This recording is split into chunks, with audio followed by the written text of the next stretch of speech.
Ինքն իրեն միլիարդավոր դրամների պարգևատրումներ անելու իշխանության գործելավոճը վաղուց դարձել է սոցիալական անհավասարության ու հասարակական բևեռացման աղաղակող ցուցիչ մեր երկրում։ Մեր քաղաքացիները հերթական շոկը ապրեցին, երբ իմացան, որ անցած տարեվերջին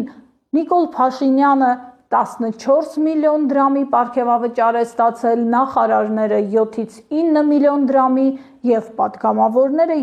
3 միլիոն դրամի, ու սա հավելյալ պարգևատրումներն են ոչ միայն այն, ինչ նախատեսված է եղել 2025 թվականի բյուջեով։ Հիմա ներկայացնեմ, թե այս 2026 թվականի բյուջեով ինչ է նախատեսված։ Միայն նախագահի աշխատակազմը կստանա 118,6 միլիոն դրամի պարգևավճար։ Ազգային ժողովի աշխատակազմի պարգևավճարային գումարները 596,5 միլիոն դրամ են կազմում, իսկ վարչապետի աշխատակազմի համար 621,4 միլիոն դրամ պարգևավճար է նախատեսված, ու այստեղ ներառված չեն տեսչական մարմիններին ու աշխատակազմին ենթակա այլ մարմիններին տրվող գումարները։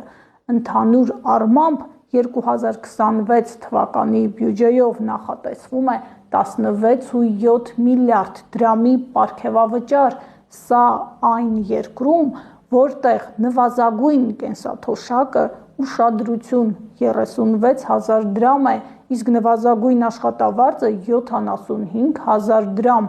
որի 46%-ը միայն փակում է ջեռուցման ծախսերը։ Հիմա ներկայացնեմ այն, թե ինչ ենք մենք մտածում այս մասին։ ՔՊԱ-կան պատգամավոր Արուսյակ Մանավազյանին հորդորում եմ լսել շատ ուշադիր։ Նարեկ Կարապետյանն ասում է, որ պետական մարմիններում պարգևավճարները պետք է տրվեն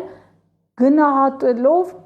արդյունքը, այսինքն այն աշխատանքը, որը կատարել է այս կամ այն մարմինը։